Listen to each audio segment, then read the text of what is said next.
When the Great Deluge receded, it wasn't just the land that lay in ruin, but memory itself that was swept away in the current. The ME tablets were sealed. The sacred sounds that once resonated with the cosmos were now buried beneath stillness. Upon the high throne of the new world, Enlil reigned while Enki vanished. No trace, no farewell. People said he had died, withdrawn, surrendered. But disappearance is not always an ending. Sometimes it is a profound transfiguration. In the thickest darkness, a god quietly left the land, condemned by the fear of the gods themselves. He carried not power but living memory, something that could not be imprisoned by time or sacred fire. And he went westward to where the moon not only illuminated but also recorded the frequencies long forgotten. There a new symbol began to take form.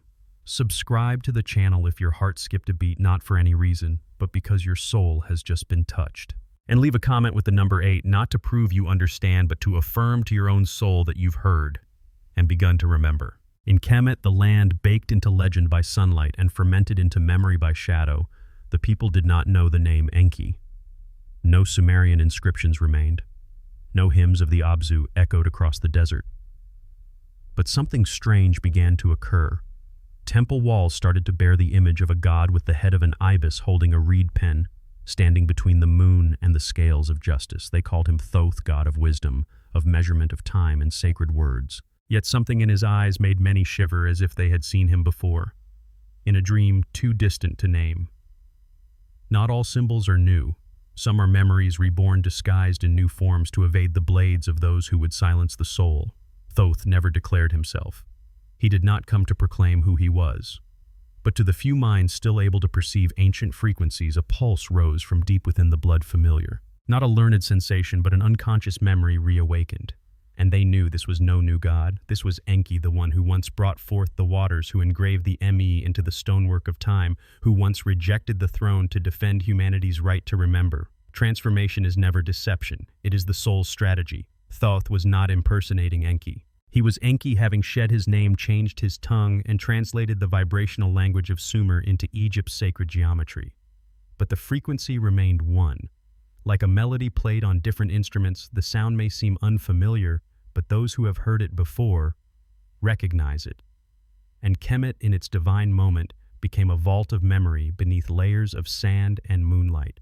In temples like Edfu or Hermopolis, they carved spirals, eyes, and the Ankh, not merely art, but a vibrational map. Thoth did not teach the Egyptians with lessons, but with spatial architecture. No language was needed to remember, only resonance. The ancients said Thoth did not speak with his mouth. He wrote with light. Each hieroglyph was a frequency spell, a ME fragment restructured through sacred form. Whoever touches these symbols with a still heart will feel their soul ripple like water touched by a silent breeze. No sound, no logic, only an undeniable sensation. I have known this before. Thoth walked the desert like the shadow of a memory that had not yet fallen asleep. He belonged to no temple yet. Every temple carried his frequency.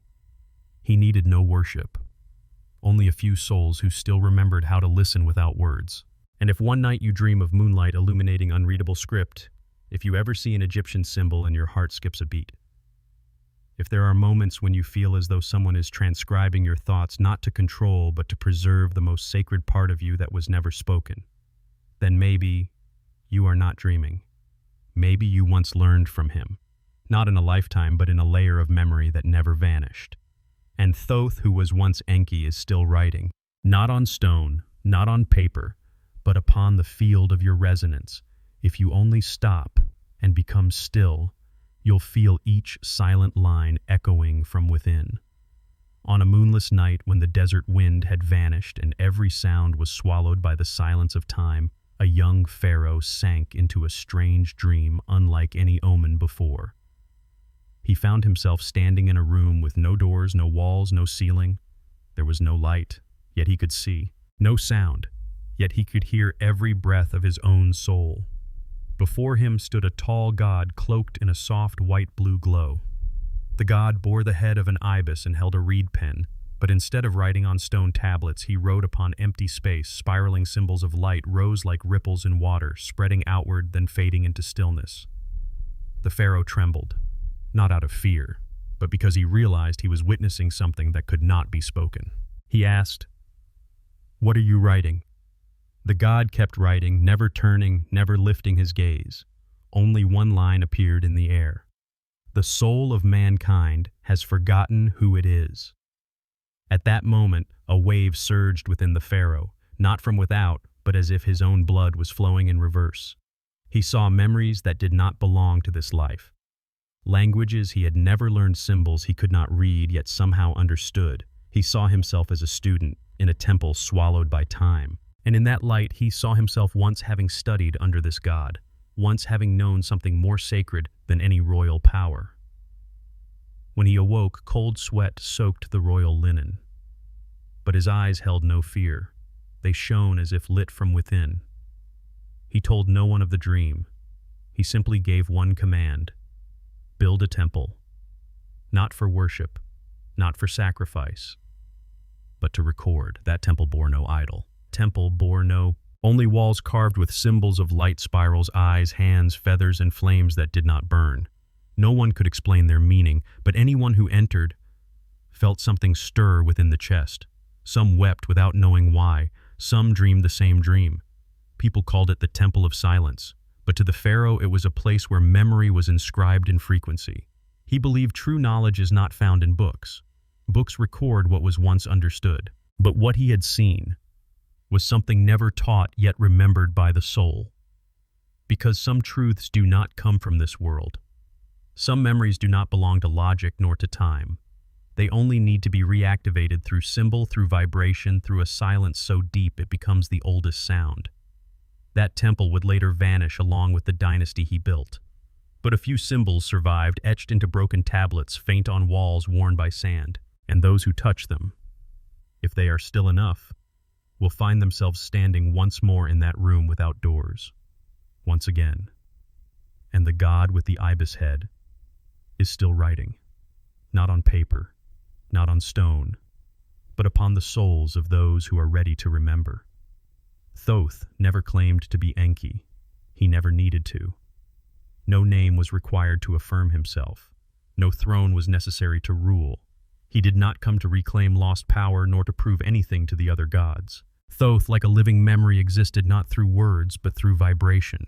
The only thing he carried from the old world was the frequency of primordial memory, that which could not be burned in fire, could not be washed away by flood, and could never be exiled from the soul of humankind. That frequency belonged to no civilization. It was not found in books, nor written in dead languages. It lived within architecture, within symbols, within breath, within the gaze of those who still remembered. In Kemet, Thoth needed no arguments. He voiced no words in any divine council. He did not need to win any debate to protect humanity as he once did in the council of the Anunnaki. This time he did not speak. He wrote.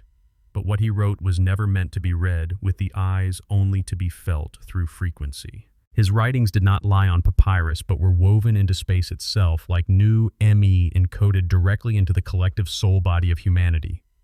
No one knew exactly where they were hidden, but those who touched them, even for a moment, vibrated. Not because they understood, but because they remembered something that no language could express. It was the feeling of those who entered the temple of Dendera and stood stunned before the carving of a lamp that held a light that never went out. It was the feeling of scholars who wept before the eye of Horus without knowing why. It was a call with no sound, only a trembling within the bones. And Thoth, as the keeper of memory, continued to write, not to make humans learn, but to reactivate the wave layer their souls once resonated with. Each symbol he left behind, whether the ibis head, the reed pen, the scales of Maat, or a small spiral etched into a temple column, was never just a symbol.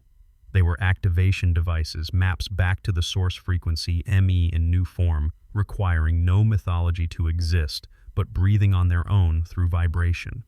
And only those who are still enough, who listen deeply enough, will hear them. He did not manifest to perform miracles. He did not preach like a priest. Thoth simply stood within space as a point of absolute stillness and allowed the human information field to resonate back into alignment with him.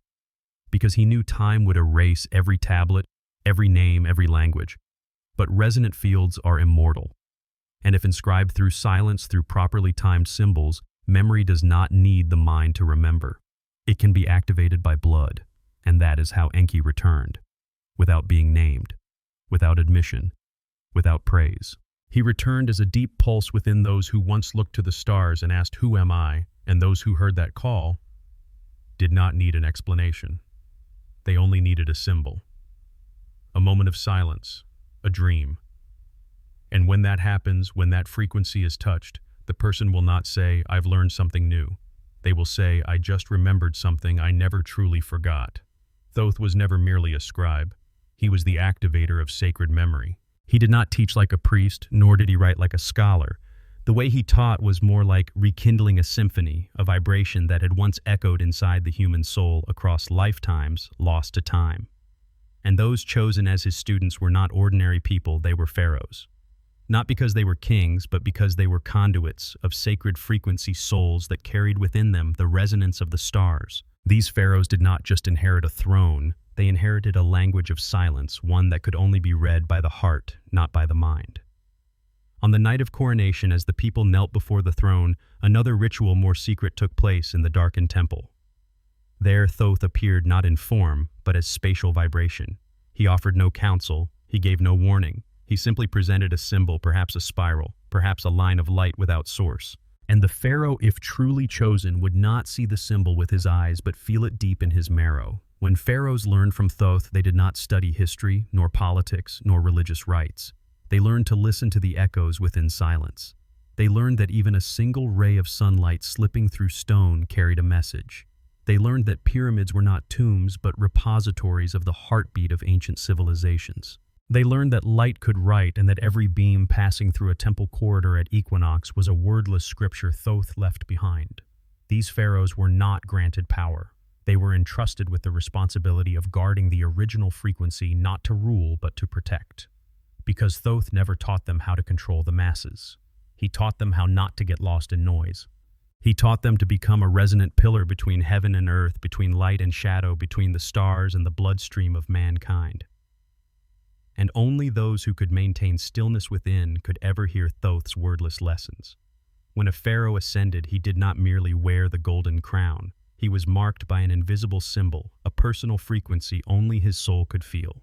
That frequency flowed into his blood, spread through his skin, and echoed in every breath. Once it was received, he was never the same. He began to dream strange dreams. He saw symbols he had never learned but somehow understood. He knew how to pass through a gate with a glance and how to summon wind with a thought, not because he was a god, but because he had remembered. And Thoth, though no longer in physical form, still watches, not from above, but from within. He does not need to preach. He only needs one soul to still carry that resonance, to reignite the flow of memory that once nearly disappeared beneath the sands. Legends often speak of pharaohs as incarnate gods, but few know it was Thoth who awakened the god within them. Not through power, but through memory. Not with teachings, but with a primordial vibration, one that only a heart once touched by the eternal could understand. And to Thoth, the worth of a ruler was not in the number of fortresses conquered, but in how many ancient frequencies they could still remember. Because one who remembers who they are truly needs no power to be great. They only need to be silent at the right moment, and let the frequency within them resound, like an answer never spoken aloud, yet powerful enough to awaken the soul of an entire civilization. While other gods hurled thunder-scorched citadels and shattered stone foundations to erect their thrones, Thoth walked silently through the ruins, not to rule but to record. While war left wounds upon human flesh, he left behind threads of light, thin as breath, etched into space with a reed pen, the only weapon he ever needed. No one ever saw him strike down an enemy. Yet those who have met Thoth's gaze in a dream know some things are sharper than swords, and some changes endure longer than any empire. He did not destroy cities, he shattered forgetfulness. He did not lead armies, he led frequencies of memory through layers of time, touching places humanity thought were lost. While other gods quarreled over laws, Thoth rewrote the structure of reality, not with charters, but with resonant waves, because to him reality was never fixed. It was a living manuscript, and he was the only one who knew how to write more without tearing the primal page of the universe. In every sound he left behind there is a layer of message. In every symbol, a spatial doorway. He never said, "This is the truth." He simply stirred the questions the soul once asked, but forgot. And those who learn to listen not with ears but through the stillness within will hear the layers of reality humming like music. No need to understand it all, only to resonate in rhythm. Thoth did not write for people to understand. He wrote to touch the codes long asleep in the blood. He knew every civilization would eventually fall. Every dynasty would be buried beneath sand. But one thing would never be lost, the unfinished manuscript still being written through the human soul. That is why every time someone dreams of a symbol, a fragment of that manuscript reappears. Every time someone weeps before a glyph, an unfinished sentence continues written by pure emotion. Thoth does not need an audience. He does not seek worship. He needs only a soul still quiet enough to listen, sensitive enough to feel, brave enough to believe without proof. Because he does not dwell in histories written by the victors. He lives in the resonant fields of those who still perceive the depth beneath the symbol. And when they walk among temples, among pyramids, among signs that no longer can be read, if their heart skips a beat, if the breeze carries a sensation once felt, then they have just stepped into a new page that Thoth has finished writing, not with hands, but with their very presence. Because to Thoth, reality has never been a conclusion. It has always been a living draft. And if you are still long enough, see deep enough, feel fiercely enough, you will realize everything around you, every line, every echo, every dream is ink. And you yourself are the next sentence in a story still being written in frequency. You think the pyramid is just a tomb. No. It was never built to hold the dead. It is a resonance device, an ancient machine constructed not merely from stone but from frequency encoded through sacred geometry. Not everything is hidden in texts. Some things are too sacred to be written in language. Thoth knew this. That is why he did not write books. He etched frequency into space, into the angles of the walls, into the direction of light passing through corridors, into the resonant silence of chambers without echo. The pyramid is the physical resonance field of soul memory. Each angle was not designed for beauty, but to match frequency. The golden ratio is not a mathematical invention. It is the genetic code of the universe carved into architecture. Those who step inside, if they carry the right frequency, will hear a kind of echo that is not made of sound but felt as a whisper running along the spine. It is not another's voice. It is your own memory being reawakened. You do not read a pyramid with your eyes. You do not study it with rulers. You synchronize with it through spiritual attunement. That is why many who enter the Great Pyramid of Giza feel headaches, nausea, or weep for no reason. They are not weak. They are vibrating at the wrong frequency. But others standing in a dark, empty chamber with no light and no teachings may suddenly see symbols of light emerge as living inspiration. That is not illusion. It is a ME being activated, hidden in the architecture long ago by Thoth. He knew all empires would fall, all languages would evolve, but sacred mathematics and resonant geometry would remain. They are the universal language of all sentient life. And Thoth, in his eternal silence, built a memory system that needed no priesthood, no guardians. Just one person still able to resonate, and an entire dimension of memory would open. Not through words, not through images, but through the silent wave of remembrance. Look again at the corridors. They do not just lead into the earth. They lead into yourself. Look at the walls, not to see carvings, but to feel the rhythm. Stand in the center, and you will understand where you stand is not a place of death, but a transmitter of the original frequency of life. And if you've ever had a moment, standing before a pyramid, and suddenly felt as though something was watching you from within the stone, you were not imagining it. That was Thoth, not in divine form, but in the frequency he left behind. He does not need to appear. He does not need to speak. He only needs you to be silent, silent enough to hear the echo of a memory that was never lost, only sleeping beneath the stones. And if you are sensitive enough to feel it, then perhaps you are the one chosen to continue that silent manuscript. Not with a pen, not with your hands, but through the frequency you live each day. Because to Thoth, every soul is a character, a he. And you may be the next letter to be sung in the immortal blueprint he left behind from the first age of light. Thoth did not write letters. He needed no alphabet, no syntax. What he inscribed was never meant to be read with the eyes, but to be called forth by the soul. Every ancient Egyptian glyph was not merely a symbol, but a vibrational entity carrying rhythm, light, and consciousness. They were not images. They were living frequencies. They did not explain. They awakened. And when a symbol was carved into stone, it was not an act of information storage, but a ritual to call the soul back to its most ancient layer of resonance. Within each symbol is a door.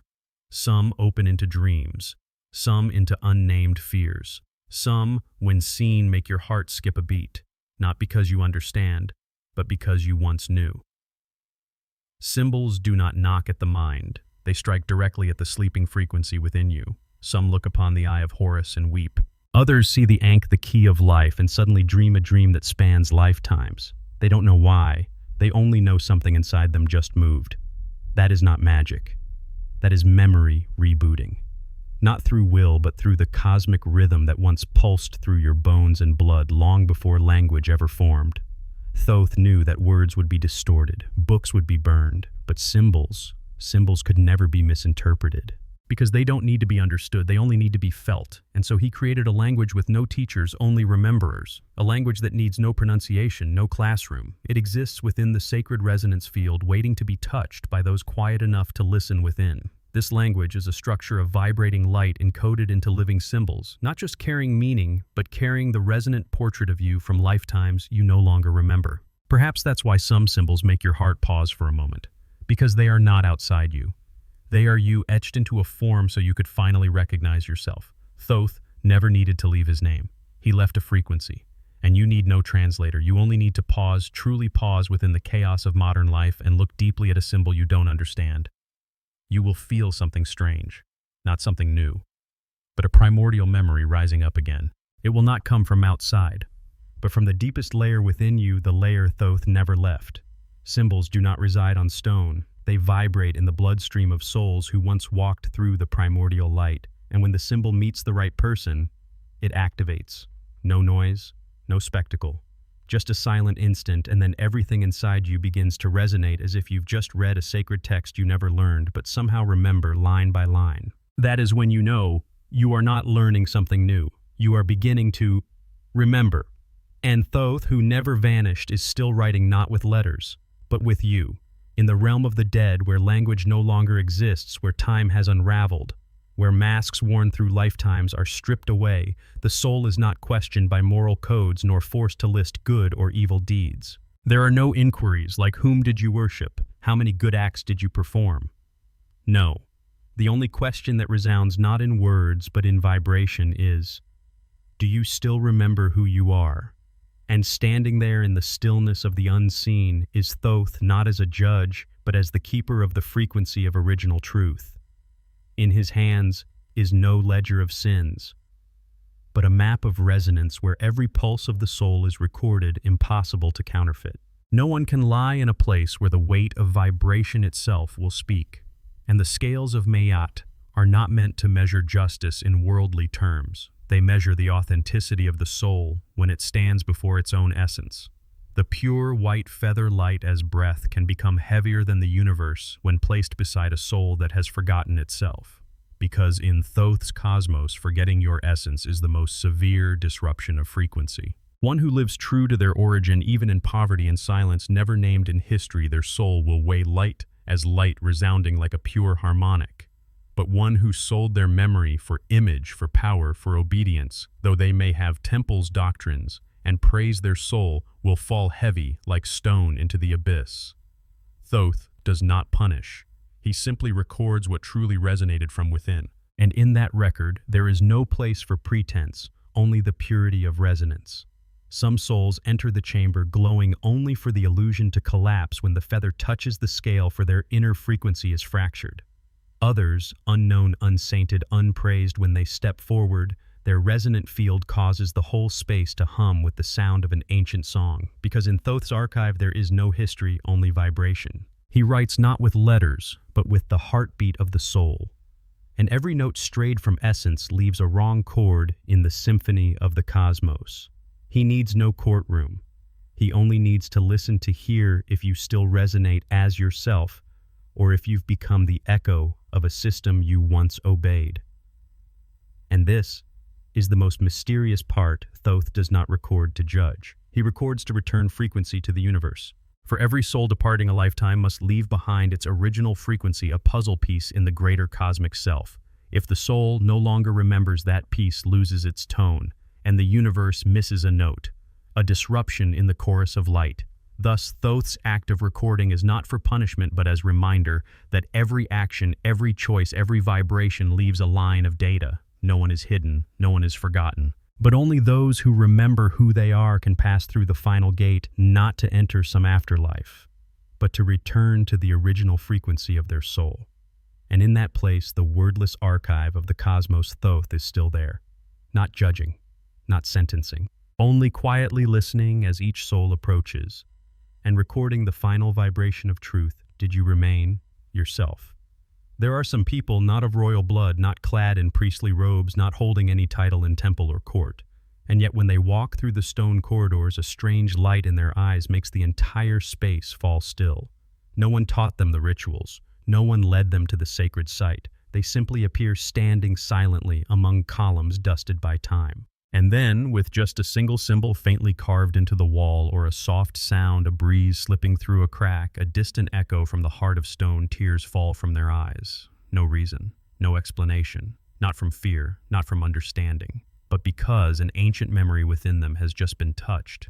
Thoth called them the fire bearers, not a fire that burns, but the inner flame that never extinguished, only veiled by time and reincarnation. They are souls who once learned from the ancient Me, who once vibrated in harmony with the symbols, who once walked with Enki through forgotten epics no longer recorded in human history. And for reasons unknown, perhaps to protect memory, perhaps for a mission not yet fulfilled, they have returned into the age of forgetting, carrying the resonance buried deep in the sands of their soul. Thoth does not teach them. He does not guide them lesson by lesson, rite by rite. He merely opens an invisible door and they walk through, not with their feet, but with their inner resonance. And as they do, what was once hidden in the deepest strata of their being begins to hum, not in words, not in clarity, but real, like a quiet tremor rising from the heart to the brow, from breath to skin, then breaking open in a silence beyond description. The world does not understand them. They are called dreamers, lost souls. But they know they are returning, not to a place, but to a frequency, a memory they never studied, but always carried. The fire-bearers need prove nothing. They require no prophecy. They are the prophecy sown thousands of years ago, now just beginning to bloom again. They do not need to speak. Their presence is a frequency, and wherever they are, the space changes. Stone walls may shiver, faded symbols may glow, and other sleeping souls begin to dream again. Thoth watches them from the formless realm, not with eyes, but through the sacred vibration of ancient knowledge. He does not interfere. He does not lead the way. Because fire-bearers need no path. They are the path bridging this present moment to the layers of memory that were once lost. Every person they meet, every gaze they offer is a frequency whisper, you once knew, you once saw, and now you may remember. And then they vanish just as they arrived. No medals, no records. But where they once stood, a field of energy remains. A gentle vibration, unseen but enough to make a stranger pause, turn around and wonder, why does this place feel like I've been here before? Thoth left no books. He left those who live as symbols. And in this world, noisy, fractured, lost, just one fire-bearer passing through can ignite an ancient temple within another soul. Not because someone called them, not because someone, but because memory was never truly extinguished, only waiting for the right one to touch it. It was not by accident that the Library of Alexandria burned. It was not by coincidence that the Me inscriptions, those tablets that recorded the frequencies of the cosmos, vanished from the ancient temples. When faced with what they cannot explain or control, humans often do not respond with understanding but with destruction. Fire in the hands of those who fear knowledge became the tool that erased every window into sacred memory. But Thoth had known this all along. He did not build knowledge with ink and parchment. He did not write books to be passed down through bloodlines or academies, because every text can be distorted, every book can be burned, every word can be turned into a tool of power. Thoth did not write the truth. He encoded it into frequency, into geometry, into the bloodstream. He wove memory into the sacred architecture of the human being, into eyes that tremble when they see a symbol, into heartbeats that stutter when a strange tone is heard, into dreams that whisper, "You once knew this." The knowledge he left behind is not stored in any physical archive. It is hidden in the very structure of life. And because of that, you cannot burn it. You cannot ban it. You cannot destroy it, because it is living inside you. You may burn down every library, but you cannot burn a frequency that hums quietly in the bloodstream of humankind. There are texts that were never written but exist as resonant codes in the DNA of the soul. There are symbols that need no explanation, but when seen, they awaken an entire memory system that had long been sealed. That is why even after the outer world has burned, you still dream of pyramids. You still shiver when you see a crudely drawn eye. You still cannot explain why certain sounds, certain symbols make you cry. It is not random emotion. It is resonance with something you once knew but which has been hidden from your conscious mind. Thoth did not fight the fire. He moved ahead of it. He accepted that everything on the surface would be torn, every scroll would decay, every physical structure would fall. But there is one place fire cannot reach, the core frequency sleeping within the human heart, and that is where he hid true knowledge, not to conceal it, but to protect it from hands not yet pure enough to touch it. Those who seek truth through books may only reach the outer shell, but those who listen through silence, feel through blood, and remember through soul, they unlock the ME without any physical key. And if you've ever had a strange feeling standing in an ancient place, if you've ever heard a sound in your imagination and your heartbeat skipped, if you've ever seen a symbol you couldn't understand but couldn't look away from, then perhaps a part of you just touched the living library that Thoth left inside you, because he never needed the world to preserve his memory. He needed you to remember yourself. And when that happens, no fire can burn that knowledge, because it has already become a permanent part of you. There are sounds that make no noise, yet when they touch you, your heart skips a beat as if you've just heard a truth that has no name. That is not an illusion. It is the language of Thoth, a language that needs no vocal cords, no echo, no grammar. It is an invisible frequency, threaded through every symbol, every stone corridor, every beam of light reflecting within ancient temples, and even within the dreams you cannot explain. He does not summon. He does not appear in thunder like wrathful gods. Thoth only whispers so softly it feels like silence. But in truth, it is a symphony of resonance for souls still capable of listening. Not everyone can hear it. Not everyone remembers. Because he does not speak to ears, he speaks to the primal resonance of soul memory. The language of Thoth is not for conveying information. It is meant to stir the being you once were, once knew, once lived. And when you stand before a symbol, an ancient eye, a spiral, a radiant triangle etched in desert stone, and you don't understand, but feel like you've just encountered a lost part of yourself, that is not imagination. That is a living frequency vibrating within you. He does not teach through words. He does not write for analysis. He leaves traces for you to activate through presence. And if you are silent enough, sensitive enough not to impose questions, you may hear that ancient song, a song with no sound but with resonance, no words but with truth. It is the song that rang out before writing existed, the song that once taught humanity how to breathe with the cosmos, how to see a symbol and recognize an entire spiritual architecture. It is the song Thoth has never stopped singing, only that humanity forgot how to listen. But if you, even once in this lifetime, have found your eyes resting too long on a strange carving, unable to look away, not from curiosity, but because your heart just remembered something beyond language, then perhaps you are not merely an observer. You are the one being called, the one to whom Thoth whispered not through sound but through vibrational memory, the one who once walked between nameless libraries of stone, once read through light, once understood symbols through the trembling of the body, the one who was born into this life carrying a silent emptiness not meant to be filled with knowledge but meant to be activated by remembering. And it is souls like you. When you step into a roofless temple, place your hand on seemingly lifeless stone, stand before the desert, and feel as if you've lived there before, who begin to hear again the soundless song of Thoth. He needs no one to understand. He needs only one soul to resonate true. Because when that happens, when a soul awakens in absolute stillness, no teaching is needed, no scriptures, no rituals, only a glance, a breath, a wordless vibration. And that is enough for the entire architecture of soul memory to rise and resound again. And from that moment, you no longer need anyone to lead you, because you in your deepest silence have begun to read a language no one ever taught you, but you've always known, the language of Thoth, the language of yourself. Thoth knew soul memory does not reside in the brain. It is not confined to neurons nor stored in the hippocampus that modern scientists attempt to decode. True memory, the kind that never fades, that requires no storage, dwells in the vibrational field of the being. It is a place that cannot be measured, cannot be scanned by machines, but can be touched through pure emotion and absolute stillness. You do not need to read hundreds of ancient inscriptions. You do not need to decode every symbol like a scholar.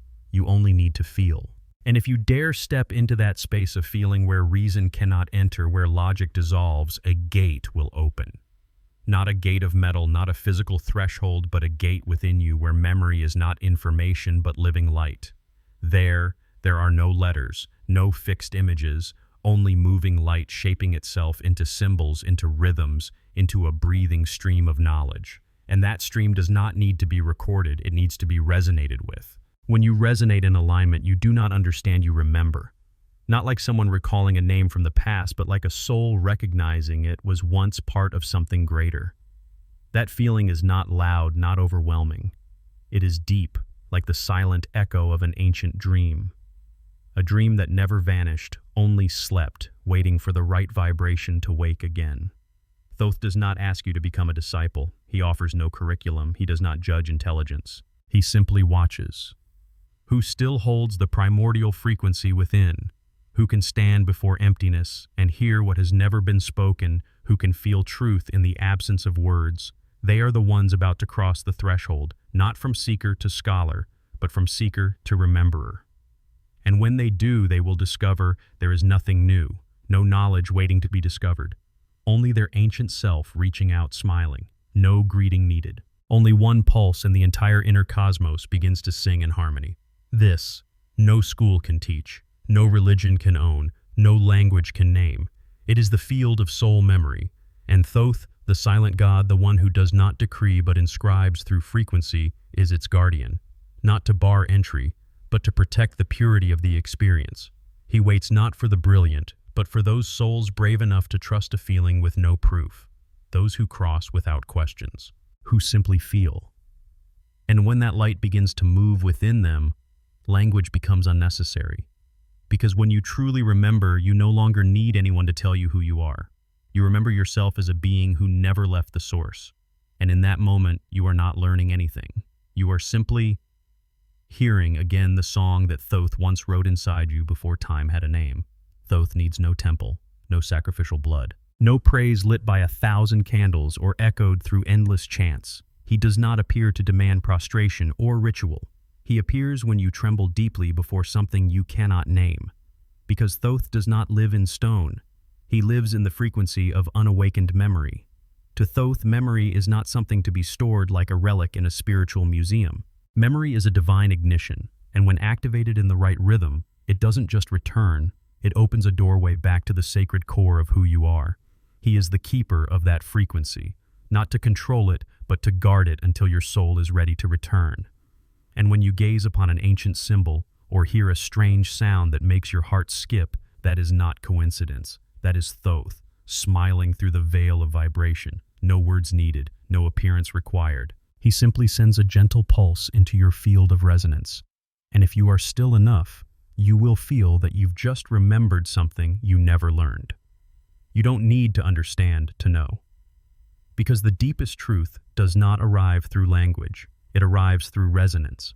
When you feel something so deeply that your tears fall without reason, that is the moment memory transcends the mind and moves straight into the soul. And in that state, you are no longer a student. You are the one awakening what you once knew from a moment that existed before time in a place that had no name. You have been there, you have learned, you have written, perhaps on stone tablets of a forgotten civilization, perhaps in light at a gate between dimensions long sealed. Perhaps you yourself once etched the symbols you now see for the first time, but your heart somehow already knows them. That is why Thoth needs no crown, no throne, no sanctuary. He only needs remembrance, because every soul that truly remembers its essence, not in words but in vibration, becomes a living temple where every pillar is consciousness and every beam of light is a wordless scripture. And Thoth, the scribe of soul layers, needs no worship. He only needs one person standing still in the chaos of the world to feel something ancient rising from within, not because they were taught, not because they were told, but because They were finally ready to remember. And when that moment comes, you no longer need to ask. Because from that moment on, every question dissolves in the light of living memory. You do not need to seek Thoth. You are a living fragment of him, written in rhythm, in blood, in resonance. And in every dream, every heartbeat that stumbles at the sight of a strange symbol, he is there, silent, patient, smiling. Because in the end, you didn't learn anything new. You just finally began to remember. If your heartbeat shifted while reading these words, if your eyes paused longer than usual on a symbol, a spiral, a character with no clear meaning, not because you understood, but because something within you stirred, then perhaps you're not just watching a video, you're resonating, not with me, not with these words, but with a living field of memory vibrating from deep within your being. And each time you feel something quietly move in your chest, know this: it is Thoth opening a gate. It is Enki in the silent cloak of time awakening a frequency long asleep. It is you, the part of your soul that was never truly separated from its ancient origin. You are not learning something new, you are remembering something you never really forgot. And if you've made it here with a vibration light as wind but deep as the soul's foundation, then leave a comment with the number 8 as a silent response to your own being. Not a message to others, but a signal to the universe within you that you have heard the call. And subscribe not for new words, but to walk alongside the old frequencies that are preparing to resound once more.